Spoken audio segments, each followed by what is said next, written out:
bonsoir. Je suis très heureux de vous retrouver ce samedi 14 octobre 2023. Comme chaque semaine, nous retrouvons encore une fois pour passer en revue les sujets majeurs ayant marqué l'actualité au plan national et à l'international. Nous allons revenir bien évidemment sur ce débat qui a autour des forages avec cette sortie officielle du ministre d'État, ministre de l'eau et de l'hydraulique villageoise, le général Dambaram Yark, qui a donc annoncé des descentes de contrôle des maisons équipées de forage avec donc la création de la police de l'eau, une exigence donc de la loi portant code de l'eau en République togolaise. Nous allons donc analyser la situation actuelle. Ensuite, nous parlerons donc des formalités d'obtention de la carte nationale d'identité au Togo. Pour les uns, c'est un parcours de combattants et puis pour les autres donc un processus jonché de plusieurs difficultés. Nous allons finir en nous rendant au Niger. Les militaires au pouvoir à Niamey et au Mali. Mesdames, Messieurs, je suis donc Samiroudine Ourosama, juriste et défenseur des droits humains et président de l'association Initiative citoyenne des jeunes, La Voix des enfants. C'est un réel plaisir donc pour moi de vous retrouver donc cette semaine pour qu'ensemble nous puissions balayer les sujets majeurs ayant donc marqué l'actualité dans notre pays, le Togo, et puis à l'international. Nous avons choisi cette semaine de nous intéresser donc au Niger. Au plan national, c'est ce débat qui a autour des forages. Donc, il faut le dire ainsi, le ministre d'État, ministre de l'eau et de l'hydraulique villageoise a donc annoncé une descente dans les prochains jours afin d'effectuer le contrôle des maisons équipées de forages dans toutes les localités sur toute l'étendue du territoire national. Une sortie qui n'est pas passée donc inaperçue avec les réactions de part et d'autre. Des députés même se sont mêlés au débat, les organisations des consommateurs, les citoyens même, les concernés même, ceux qui ont des forages dans leur maison, n'ont pas manqué de réagir par rapport à cela. Nous avons décidé donc en toute responsabilité donc d'éclairer la lanterne de nos concitoyens et dire en réalité le bien fondé d'une telle mesure et dire en réalité le fondement, autant pour moi, le fondement d'une telle mesure, dire en réalité que cette mesure, elle est la bienvenue. Dire en réalité que cette mesure est une exigence réglementaire et donc une disposition ou une mesure déjà prévue par la loi. Vous savez, la question de l'eau, quand on parle de ressources en eau, c'est en réalité un domaine qui se rattache ou un secteur qui se rattache donc au domaine public. Lorsqu'on évoque la question de l'eau, lorsqu'on évoque donc la question de l'eau en réalité, on parle du domaine public. Donc, ça rentre dans le cadre du bien public. Et vous savez, depuis quelques années, le gouvernement togolais ne ménage aucun effort pour d'abord améliorer la capacité de production en eau potable, ensuite pour améliorer le réseau de distribution qui est vétuste, qui date de plusieurs années. Et au cours de ces 10 dernières années, il y a pas mal d'investissements qui ont été faits avec l'accompagnement des partenaires techniques et financiers de notre pays, le Togo, pour aider notre pays donc à améliorer donc le taux de desserte en eau potable, que ce soit à Lomé, la capitale, ou à l'intérieur du pays, dans les différentes localités de notre pays. Donc aujourd'hui, le ministre dit, avec la création de la police de l'eau, qui est une disposition prévue par un autre code, le code de l'eau en République togolaise, dit qu'en réalité, et lorsque vous parcourez un peu ce document-là, cet instrument juridique, vous vous rendrez compte que le ministre n'est pas sorti comme ça pour déclarer dans le vide une telle mesure. Le ministre se fonde sur des tests donnés. Le ministre se fonde sur un test de loi. Et, vous savez, lorsqu'on parle de loi, elle est de deux ordres. Il y a des lois qui sont d'initiative parlementaire, donc on parlera donc de propositions de loi. Et puis, il y a des lois qui sont d'initiative gouvernementale. Donc là, on parle de projet de loi. Que ce soit dans l'un ou dans l'autre cas, mais ces deux moyens ou ces deux dispositifs aboutissent à l'adoption d'une loi, aboutissent à l'adoption d'un texte de loi. Alors aujourd'hui, nous avons cette chance-là et nous sommes des rares pays à disposer d'un code portant, d'une loi portant, disposer d'une loi portant code disposer d'une loi portant code de l'eau en République togolaise. Donc, c'est c'est vraiment une mesure à saluer, d'autant plus que cela permet de véritablement encadrer donc l'exploitation de cette ressource naturelle. Vous savez, aujourd'hui, lorsque vous achetez un terrain, lorsque vous vous procurez un terrain pour pouvoir bâtir, je ne sais pas trop, une maison et tout ça là, mais ce qui est dans le sous-sol de votre maison appartient à l'État. Les ressources naturelles qu'on retrouvera dans votre sous-sol appartient à l'État. Il faut que les gens comprennent cela, y compris l'eau. Y compris l'eau. En réalité, lorsque l'État dit que pour pouvoir réaliser un forage dans votre maison, que ce soit pour usage domestique ou usage commercial, vous devez avoir une autorisation administrative. Donc, c'est le ministre chargé de l'eau qui donne cette autorisation-là. Cela va dans votre intérêt, cela garantit votre santé parce que on ne sait pas ce que renferme ce qui sort du sous-sol, notamment l'eau. Il faudrait que les techniciens en la matière, donc les techniciens du ministère chargé de l'eau, puissent vous accompagner dans ce processus-là. C'est donc l'avantage de pouvoir obtenir une autorisation en bonne et due foi. En bonne et due forme, autant pour moi. Aujourd'hui, vous savez, ceux qui réalisent des forages, que ce soit des sociétés ou soit des particuliers, la loi dit qu'ils doivent en réalité avoir une licence de pouvoir forer. Donc, pour pouvoir aller au sous-sol et rechercher l'eau afin de le rendre potable, il faudrait que vous puissiez donc obtenir une licence. Aujourd'hui, quand vous jetez un coup d'œil et quand vous regardez un peu de part et d'autre, quel est le nombre de personnes qui disposent donc d'une telle licence? Parmi ces sociétés, bon, disons, peut-être les sociétés peuvent obtenir cette licence-là, mais beaucoup plus ces particuliers-là qui forent, donc qui réalisent des forages. Qui sont ces personnes-là? Quel est le nombre de ceux qui disposent cette licence-là? Ils sont peu aujourd'hui à le disposer. Ils sont peu. Et aujourd'hui, on dit qu'il est important. Parce que vous savez, la loi, elle date de plusieurs années. L'État a donné un moratoire. Il y a eu des actions de sensibilisation de part et d'autre sur toute l'étendue du territoire. Mais après, il faudrait que la loi s'applique véritablement. Il faudrait que lorsque vous vous situez dans le champ d'application de la loi, que vous puissiez vous conformer aux dispositions réglementaires. C'est un b.a.-ba, c'est élémentaire. Moi, je suis surpris que certains députés mettent du sentiment dans ce débat. Je suis surpris que certains députés trouvent des justifications pour dire qu'en réalité, il appartient à l'État de pouvoir mettre à la disposition de la population de l'eau potable. Ça, c'est un principe. Mais est-ce que le problème que nous rencontrons dans notre pays, le problème, les difficultés liées donc à l'accessibilité à l'eau potable, est-ce que ce sont des difficultés particulières à notre pays? Non! C'est la plupart partout, même dans les pays les plus développés. C'est la réalité un peu partout dans notre sous-région. Allez à Abidjan, allez à Dakar, allez à Ouagadougou, allez à Bamako. C'est la réalité, c'est la réalité que nous vivons un peu partout. Et grâce à Dieu, depuis plusieurs années, l'État togolais ne ménage aucun effort. Pas plus que hier. Pas plus que cette semaine. Mais l'État a encore lancé un projet d'envergure qui couvre une période donnée 2023-2029 qui vise donc à renforcer la capacité de déserte, la capacité de pouvoir permettre à ce que la population ait de l'eau potable, notamment à Lomé et ses environs. Donc, la capacité de production qui va se multiplier. Ensuite, l'amélioration du réseau de distribution. Bon, on a annoncé donc, par exemple, la réalisation de certains forages, vraiment des forages de grande nature pour permettre à ce que certaines localités qui sont éloignées puissent avoir accès à l'eau potable. C'est des mesures à saluer. C'est vrai que nous avons des problèmes d'accessibilité des populations à l'eau potable. C'est vrai. Quand vous allez dans les localités les plus reculées, c'est une réalité. Mais l'État ne dort pas. Le gouvernement travaille à résoudre ce problème-là. Le gouvernement travaille à résoudre ce problème.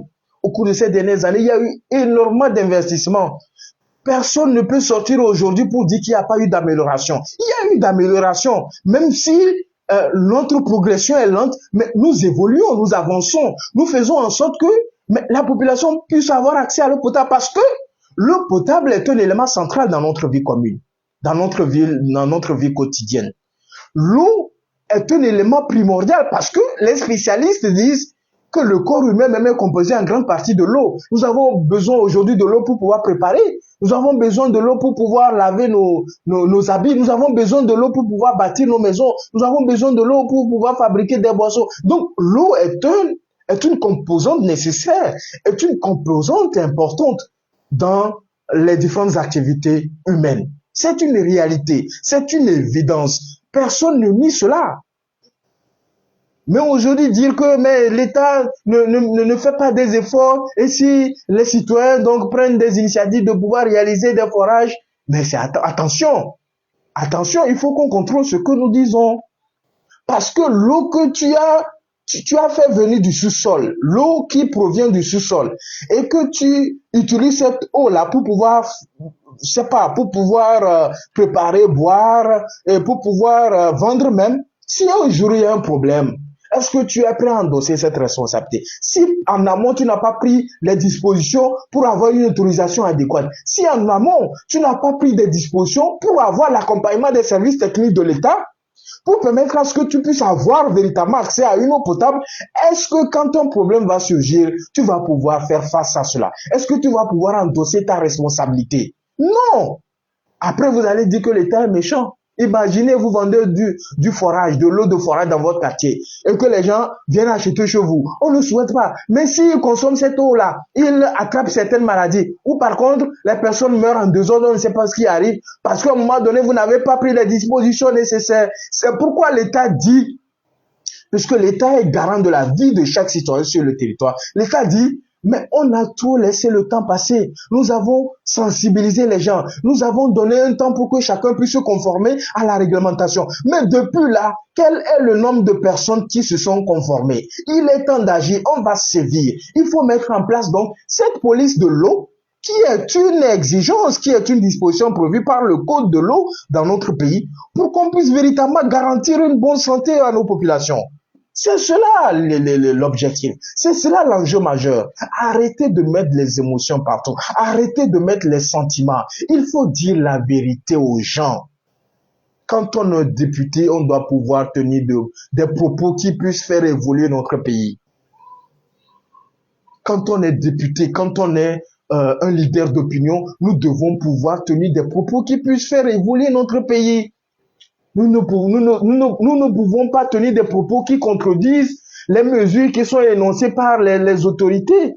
Quand le ministre d'État, le général Damham Yark annonce cette descente-là dans les prochains jours pour pouvoir effectuer un contrôle, mais c'est une exigence réglementaire. Mais le monsieur n'a rien inventé. Le ministre n'a rien inventé. Mais là aussi, il a mal fait de sortir et de dire cela. Là aussi, vous trouvez que le gouvernement agit mal parce que la loi qui s'applique depuis pratiquement 10 ans, la loi qui s'applique là, la loi est passée par l'Assemblée nationale. Les députés que vous avez élus ont voté cette loi-là. Aujourd'hui, vous dites que cette mesure-là n'est pas appropriée, n'est pas une bonne mesure. Mais où sommes-nous? Nous devons nous ressaisir. Nous devons être des citoyens responsables. Nous devons être des citoyens qui respectent les lois de la République. Nous devons être des citoyens modèles, des citoyens qui contribuent au développement du pays, des citoyens qui ont à cœur le respect de la loi. La loi, elle est d'application générale. Lorsqu'on se retrouve dans son champ, il faut se conformer, c'est tout. Arrêtez de dire que les gens boivent de l'eau sale, tout ça. Arrêtez de trouver des excuses à ça. Cela ne va pas faire avancer notre pays. Nous n'allons pas évoluer avec ça. Voilà. J'ai voulu donc aborder ce sujet-là avec vous pour qu'ensemble, nous voyons le bien fondé d'une telle mesure annoncée par le gouvernement et accompagner cela, se conformer, sensibiliser nos frères et nos sœurs, sensibiliser nos parents pour qu'ils se conforment, pour qu'ils aillent déclarer, donc faire une déclaration officielle au niveau des autorités en charge de l'eau, pour qu'ils aillent demander l'autorisation pour pouvoir donc forer. Ceux qui n'ont pas une licence, parmi ceux qui réalisent des forages, notamment les particuliers, vous devez avoir une licence. L'État doit vous connaître, l'État doit s'assurer que vous avez des aptitudes nécessaires, vous avez des aptitudes techniques. Parce que c'est la vie humaine qui est en jeu. Parce que c'est la vie des populations togolaises qui est en jeu. Nous ne pouvons pas permettre à ce que le désordre s'installe dans notre pays. Non. La loi doit s'appliquer. Voilà. Mesdames, Messieurs, le deuxième sujet sur lequel je voudrais qu'on revienne, et c'est une préoccupation personnel. Je pense que la plupart d'entre nous a déjà vécu une expérience comme ça, une sale expérience d'ailleurs, dans le commissariat de police. Les formalités d'obtention de la carte nationale d'identité au Togo, dans notre pays, le Togo. Vous savez, la carte nationale d'identité, c'est une pièce qui permet donc de prouver son identité. Parce que sur la carte, vous avez plusieurs informations. Vous avez même l'empreinte de la personne. Vous avez le nom et le prénom. Vous avez la photo de la personne. Vous avez la profession de la, vous avez l'adresse de la, vous avez toutes les informations concernant la personne. Donc, c'est un document qui permet de prouver la personne, qui permet à la personne de prouver son identité. Aujourd'hui, nous sommes près de 8 millions d'habitants. Je vous assure, nous ne sommes même pas 3 millions à avoir une carte nationale d'identité. Pourquoi? Malgré les efforts des plus hautes autorités du pays. Pourquoi? Parce qu'à un moment donné, il y a des problèmes. Vous savez que pour pouvoir s'établir une carte nationale d'identité, vous devez avoir un certificat de nationalité. Aujourd'hui, tout est centralisé. Allez-y voir, les gens font des dépôts. Il faut attendre 5 mois, il faut attendre 6 mois pour avoir son certificat de nationalité. C'est pas normal. Je pense qu'avec la décentralisation, avec la mise en place des communes et bientôt avec les régionales qui vont s'organiser, nous plaidons auprès du gouvernement pour qu'on puisse décentraliser ce service-là. Pour que dans chaque région, ou ne serait-ce que dans 2 ou 3 régions, que les gens puissent avoir la possibilité de se faire établir un certificat de nationalité. Il en va de droit. Ça dit que c'est vraiment un document primordial pour chaque Togolais. Lorsqu'on dit qu'on est fier d'être Togolais, il faut pouvoir prouver sa nationalité. Et c'est le certificat de nationalité qui permet à ce que les gens puissent prouver leur nationalité. L'autre élément qui rentre dans l'établissement de la carte nationale d'identité, c'est l'acte de naissance. Heureusement, fort heureusement, aujourd'hui, l'État a rendu gratuite donc la déclaration de naissance, donc l'établissement des certificats de naissance. Aujourd'hui, les parents n'ont plus de raison pour ne pas établir des certificats de naissance à leurs enfants. Et nous devons veiller avec les sensibilisations pour que nos parents puissent déclarer la naissance de nos petits frères, de nos enfants et tout ça là. Nous devons, parce que l'État a subventionné cela, l'État verse de l'argent aux communes. À quoi sert si vous mettez au monde un enfant qui n'a même pas demandé de venir? Le premier droit élémentaire de l'enfant, le premier cadeau que vous devez lui faire, c'est de lui faire établir un certificat de naissance. Pourquoi vous ne le faites pas? Mais faites-le, bon sang. Ça, c'est le second document. Donc, pour pouvoir s'établir la carte nationale d'identité, il faut ces 2 documents-là. Mais ce qui est la réalité aujourd'hui, c'est que pour pouvoir avoir ces 2 documents-là, c'est pas du tout aisé, c'est pas facile. Mais nous devons le dire à voix haute pour que les plus hautes autorités nous entendent. Nous savons que des efforts sont faits, mais nous voulons que les efforts se renforcent davantage. Nous voulons que celui qui est à Kara puisse se faire établir son certificat de nationalité à Kara. Nous voulons que celui qui est dans la région des savanes puisse pouvoir s'établir son certificat de nationalité dans la région des savanes. Aujourd'hui, c'est un service centralisé. Ça n'arrange pas. Ça n'arrange pas. Ça n'arrange pas la population. Quelqu'un pour pouvoir avoir un simple certificat de nationalité est obligé d'attendre 5 mois, 3 mois, des fois même 1 an. D'autres font 1 an même.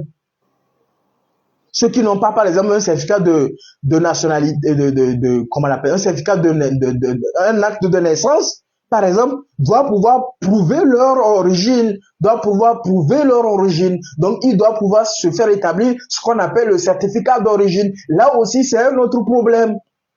Ce sont des difficultés que les gens rencontrent.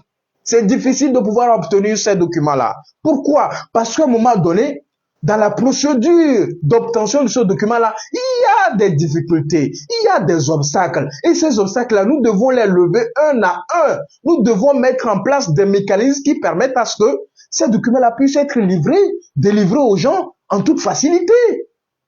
Aujourd'hui, l'État a annoncé la digitalisation de la fourniture d'un certain nombre de services publics au fur et à mesure, parce que l'État envisage à un moment donné que tous les actes administratifs puissent être fournis à travers le digital, à travers le numérique. C'est une bonne chose, c'est une bonne pratique.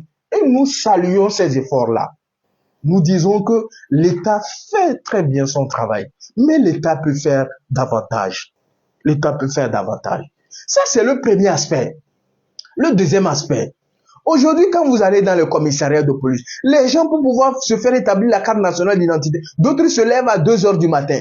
D'autres vont se lever à 3 heures du matin pour aller faire la queue. Quand vous arrivez même à 4 heures, même à 5 heures même là, c'est-à-dire vous-même, ce n'est plus la peine. Il faut rentrer chez vous. Allez-y voir comment ça se fait dans les commissariats de police. Malgré ça, les gens se lèvent tôt le matin pour aller se faire établir cette pièce-là, la carte nationale d'identité. Mais c'est devant vous, les gens vont venir passer pour aller se faire établir. Les gens dorment même, ils arrivent à midi. D'autres arrivent à 15 heures. Parce que quoi? Parce qu'il connaît X, parce qu'il connaît Y. Parce qu'il a été recommandé par telle autorité. Parce qu'à un moment donné, il a glissé quelque chose, un pot de vin. Il a corrompu l'agent de police. Pourquoi? Pourquoi vous faites ça? Pourquoi vous faites ça? Il faut qu'on arrête ça dans nos polices. Il faut qu'on arrête ça dans nos commissariats de police. Il faut que les citoyens dénoncent parce que aujourd'hui le gouvernement a pris des mesures. Même il y a un numéro vert qui a été mis en place par le ministère chargé de la sécurité. Mais qu'est-ce qu'on en fait? Qu'est-ce qu'on en fait de ces mesures? Après, c'est pour dire que le pays ne va pas bien, mais nous-mêmes nous contribuons à ce que le pays n'aille pas bien. Parce qu'on dit qu'il y a la corruption, on voit que c'est le sommet, c'est au sommet qu'il y a la corruption, alors que c'est nous-mêmes qui participons à nourrir donc ce phénomène, ce fléau de la corruption. Pourquoi nous faisons cela? Pourquoi nous faisons cela? Pourquoi est-ce que les agents de sécurité ne peuvent pas se contenter de leur salaire? Pourquoi? Pourquoi est-ce que vous êtes obligé de prendre de l'argent chez des gens pour une simple carte nationale d'identité où la personne va donner la somme de 5 000 qui est une somme réglementaire fixée pour pouvoir obtenir cette carte-là. Malgré ça, vous voulez qu'il vous donne encore de l'argent. Pourquoi? Pourquoi vous faites ça? Arrêtez ça. Il faut arrêter. Ça n'honore pas donc le corps de la police dans notre pays. Ça n'honore pas notre pays, le Togo. Ça n'honore pas. Mais et le pauvre, il va faire comment? Celui qui n'a pas l'argent pour vous donner, lui n'a pas droit à la carte nationale d'identité. Lui ne peut pas se faire établir une carte nationale d'identité en 2 semaines. Lui ne peut pas le faire. Lui qui s'est levé très tôt le matin pour venir se faire établir cette carte-là, lui n'a pas le droit d'avoir cette carte-là. Et vous coupez, vous le privez de ce droit-là, de ce droit de pouvoir disposer d'une carte nationale d'identité. Pourquoi vous faites ça? Pourquoi? Il faut qu'on arrête ça. Les pratiques de corruption, de favoritisme, de népotisme, de ce que nous constatons dans nos commissariats de police pour cette histoire de carte nationale d'identité. Pourquoi?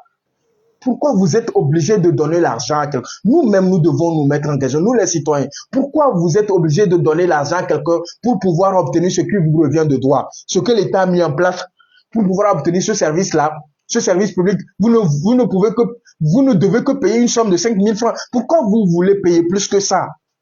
En tout cas, moi, personnellement, je ne me laisse pas faire.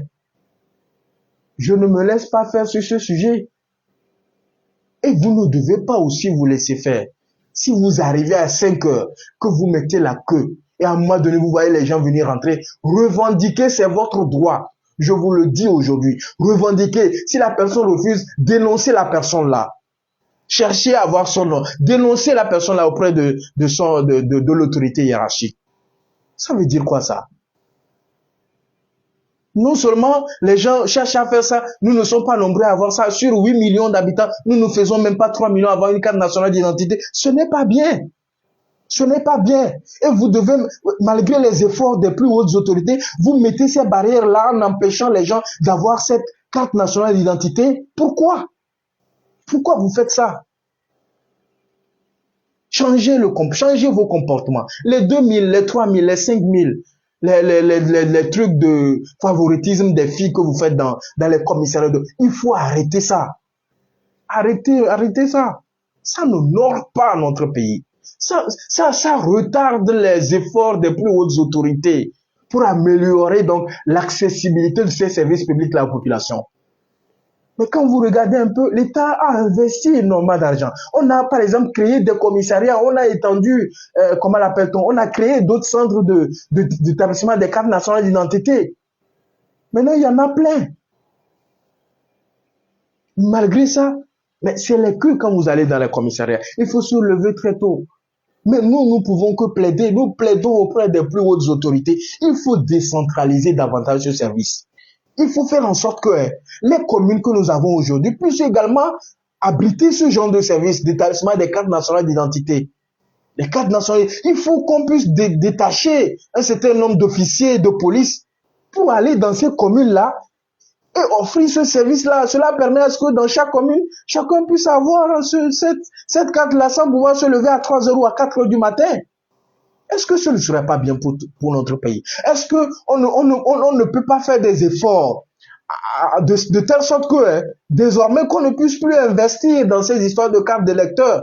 Que si la plus grande majorité de la population a la carte nationale d'identité, mais que la carte nationale d'identité serve donc à ce qu'on puisse aller voter pour des élections respectives. Ce serait une bonne chose. Ça en va dans notre avantage. Ça va permettre à notre pays d'économiser. Nous savons véritablement que les plus hautes autorités de notre pays, le gouvernement togolais, sous le leadership du chef de l'État, ont à cœur donc d'améliorer non seulement la disponibilité du service public, mais ensuite de faire en sorte que ce service public se rapproche davantage des populations. Et les mesures sont là. Les mesures n'en manquent pas. Et si les autorités prennent des mesures, et nous-mêmes qui sommes censés appliquer ces mesures-là dans notre compartiment, dans notre département, dans notre service, et nous n'appliquons pas ces mesures-là, est-ce que c'est la faute du chef de l'État? Est-ce que c'est la faute des ministres? Est-ce que c'est la faute des députés à l'Assemblée nationale?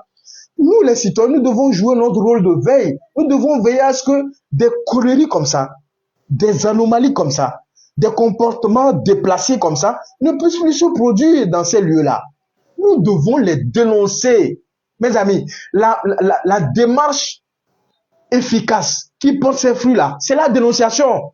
Si vous les dénoncez, vous les dénoncez une fois, 2 fois, 3 fois là, vous allez voir, les choses vont changer. La dénonciation, il faut dénoncer avec les preuves aussi. Il ne faut pas que ça soit une dénonciation calomnieuse.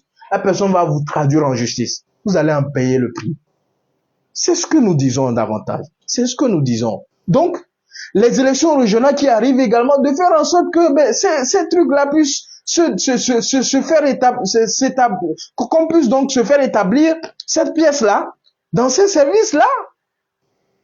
Dans ces services-là. Et que les services en charge donc de ce service-là, notamment le ministère de la Sécurité, puissent veiller à ce que les conditions donc les conditions donc d'établissement de ces pièces-là, notamment la carte nationale d'identité, puissent se faire dans de bonnes conditions.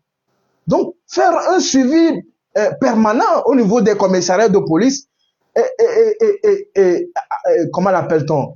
Affecter les gens régulièrement pour que les gens ne pensent pas que ce sont leurs lieux de prédilection et ça devient leur propriété. C'est eux qui font la loi dans ces commissariats-là. Pourquoi? Pourquoi ils vont se comporter comme ça? Mais vous aussi, vous n'avez pas honte. Vous restez dans vos maisons, vous quittez à 10 heures, à midi, à 15 heures, vous venez gaillardement, vous voyez vos frères qui sont dans la queue. Et comme ça, vous voulez vous faire établir la carte nationale d'identité en moins de 5 minutes, 10 minutes. Si vous voulez vite, si vous voulez obtenir votre carte, mais quittez aussi vite votre maison. Pourquoi vous ne voulez pas faire comme les autres? Pourquoi vous voulez faire jouer l'influence, le pouvoir de l'argent? Pourquoi vous voulez corrompre l'agent de police? Pourquoi vous voulez corrompre l'officier de police? Pourquoi vous voulez faire ça? Le favoritisme, c'est contraire aux valeurs du service public. Hein? Le népotisme, c'est-à-dire que quand on parle du service public, c'est l'égalité de traitement, c'est la neutralité, c'est l'égalité de traitement. Tout le monde est au même pied devant le service public. Lorsque tu remplis les conditions fixées pour pouvoir bénéficier de ce service-là, tu es donc en droit de pouvoir bénéficier de ce service-là. Voilà.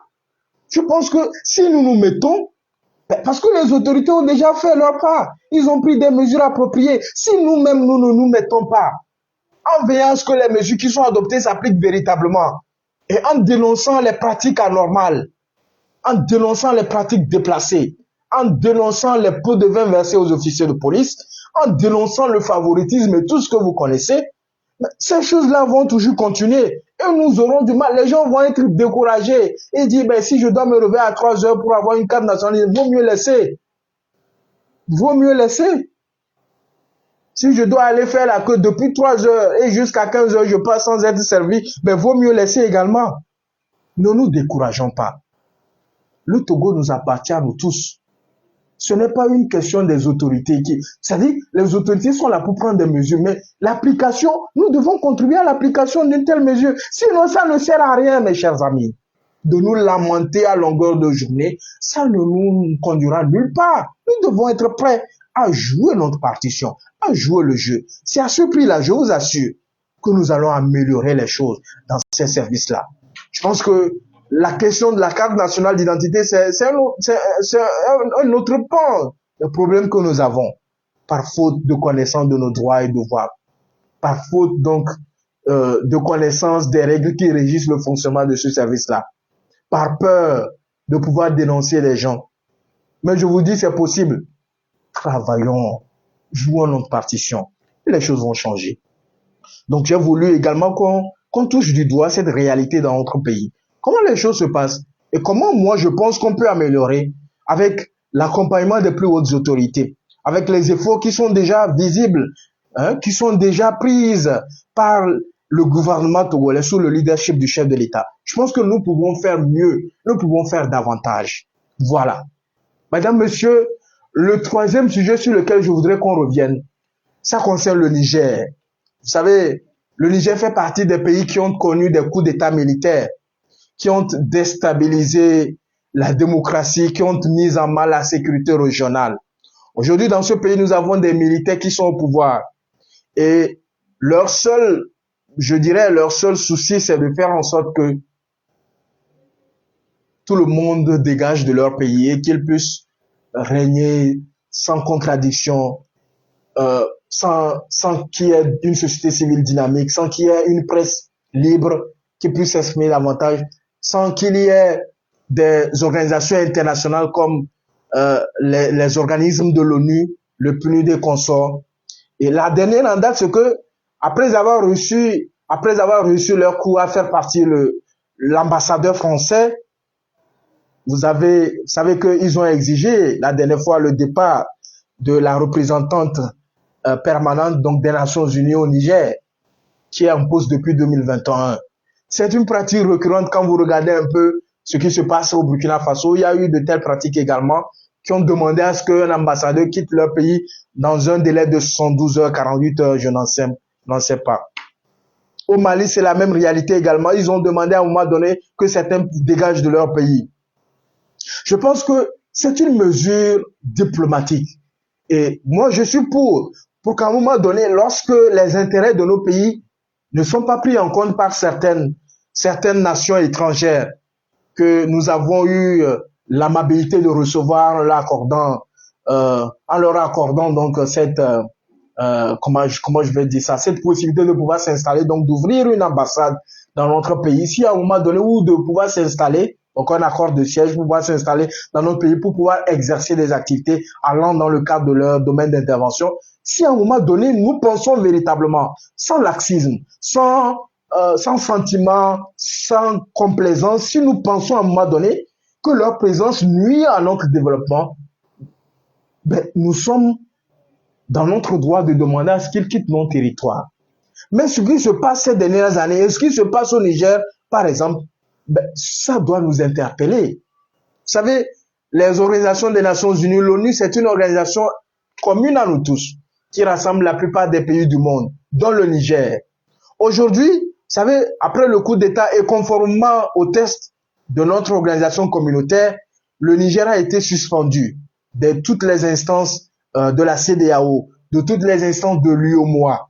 Ensuite, des sanctions ont été prises par les chefs d'État de gouvernement de ces deux organisations auxquelles le Niger fait partie. Mais la seule organisation qui apporte aujourd'hui de l'aide humanitaire au Mali et au Niger autant pour moi, mais ce sont les Nations Unies. Parce que les Nations Unies ont constaté que après la baisse donc du budget du Niger, vous savez, la France a dit qu'il n'apporterait plus d'aide budgétaire au Niger, ils ont coupé. L'Union européenne a dit qu'il n'apporterait plus d'aide au budget du Niger. Ils ont coupé également. L'Allemagne également a coupé. Le Luxembourg a coupé. Beaucoup de pays ont coupé tout dernièrement. Mais les États-Unis ont coupé. Ils ont décidé d'un certain nombre de sanctions à l'encontre du Niger. Mais ils ont toujours gardé donc leur aide, vraiment qui va directement à la population, donc leur aide humanitaire. Aujourd'hui, ce qui se fait, je l'ai toujours dit, mes chers amis, les beaux discours, les belles paroles, les discours de complaisance, les discours de, comment je vais dire ça, euh, les discours de confrontation n'ont jamais avancé les pays. Les coups d'État n'ont jamais fait avancer les pays. Pour pouvoir penser au développement, nous devons avoir la paix dans nos sous-régions. Nous devons avoir une certaine tranquillité, pouvoir penser à des plans, à des politiques, à des stratégies, pour que nos populations puissent avoir des conditions de vie et de travail adéquates. C'est cela l'objectif. Mais aujourd'hui, vous savez, l'ONU qui apporte cette aide humanitaire, parce que l'ONU dit, si on ne fait pas attention, si on n'apporte pas de l'aide à ce pays-là, mais la crise alimentaire sera catastrophique. C'est-à-dire qu'aujourd'hui, vous avez une grande partie de la population nigérienne qui a des difficultés pour pouvoir trouver à manger, en fait.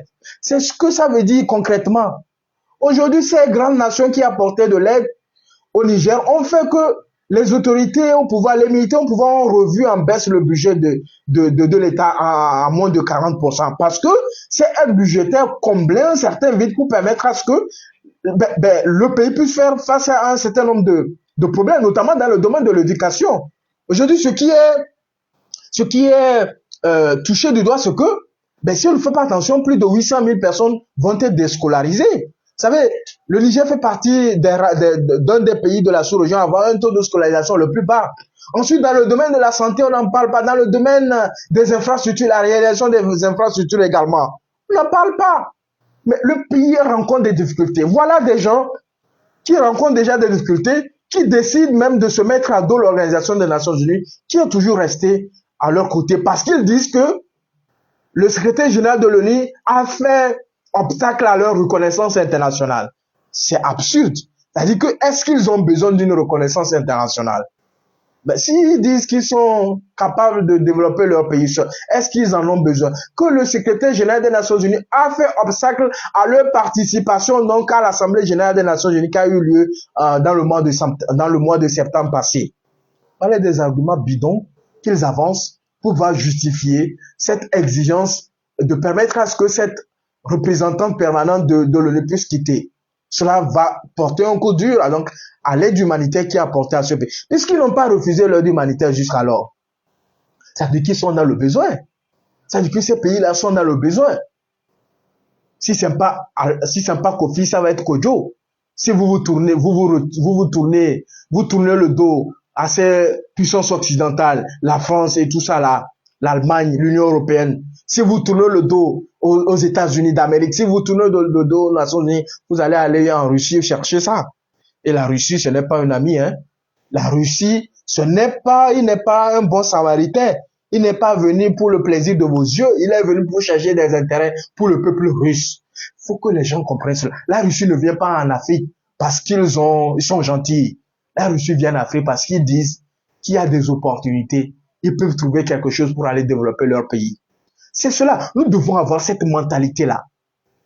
Nous devons avoir cette mentalité et nous dire qu'en réalité, quels que soient les problèmes que nous rencontrons, parce que nous ne sommes pas les seuls à rencontrer des problèmes de gouvernance. Partout dans le monde, même les pays que vous considérez comme les pays démocratiques, la France, les États-Unis, ils rencontrent des problèmes. Ces pays-là, même peut-être ces pays sont pires que nous.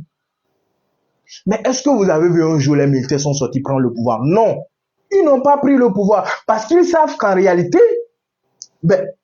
la stabilité, la paix et le développement de leur pays prévaut sur ces considérations individualistes, ces considérations-là personnelles-là. Parce que la tête de telle personne ne me plaît pas. Parce que ce qu'ils reprochaient au régime démocratiquement élu qui était à place dans ces différents pays-là, ils n'ont pas pu résoudre ces problèmes-là, du moins pas pour le moment.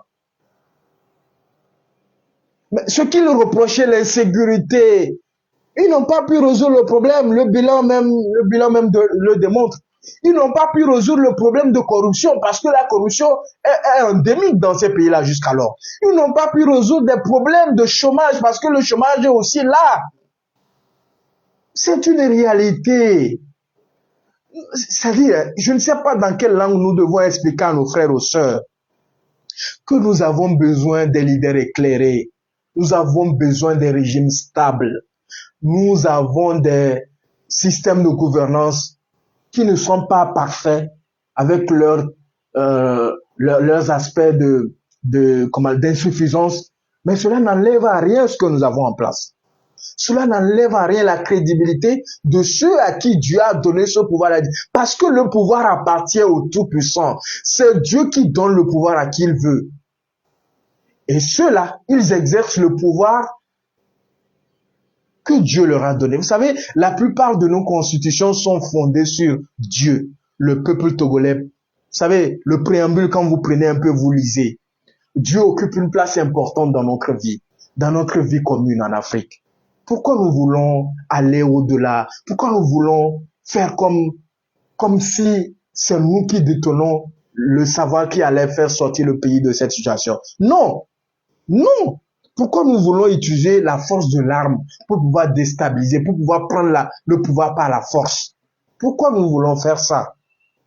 Pourquoi nous voulons mettre à mal la démocratie dans notre région? Pourquoi nous voulons mettre à mal la sécurité dans notre sous-région?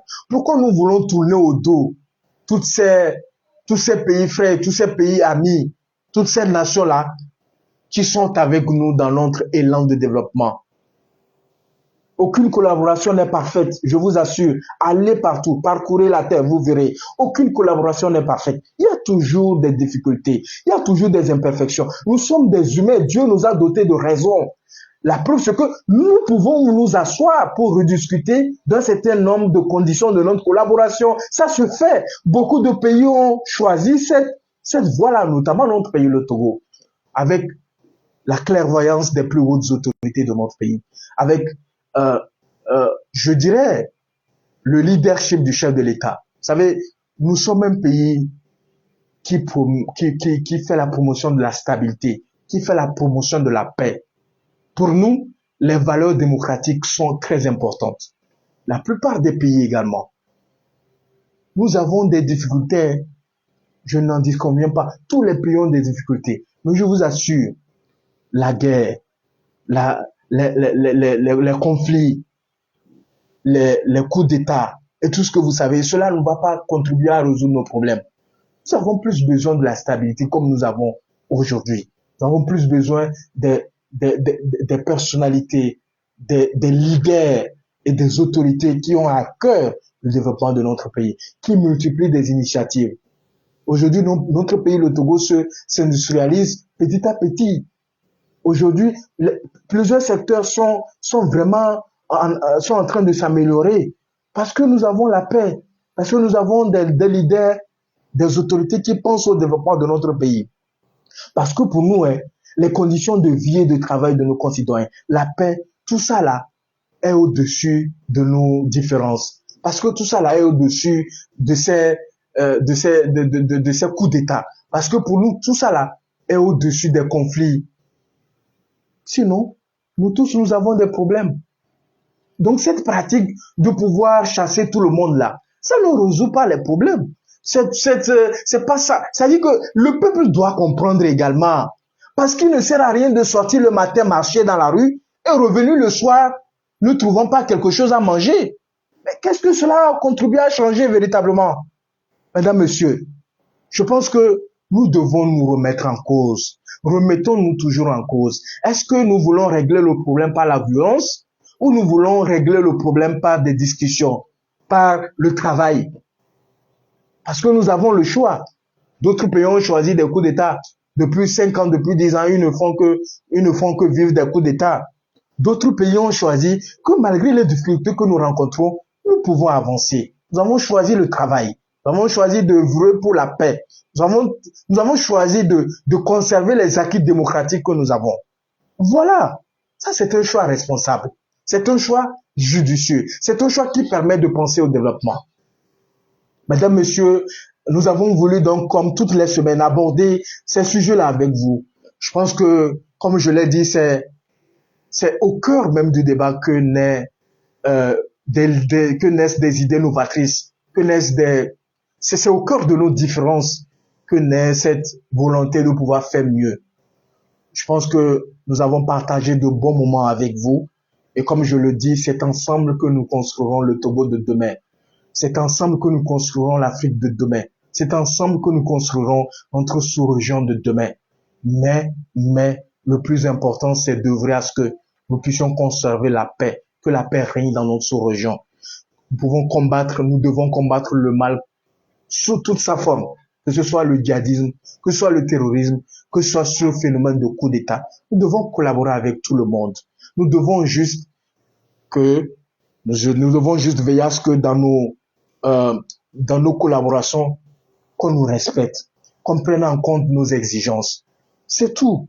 Sinon, le Togo ouvert à tout le monde. Vous savez, la politique du gouvernement, c'est ça. Être ouvert à tout le monde, aller chercher des connaissances ou des intérêts pour notre pays, recevoir les gens pour partager notre expérience. C'est cela la vision portée par le chef de l'État. Mesdames, Messieurs, ce fut un plaisir d'avoir partagé ce moment avec vous.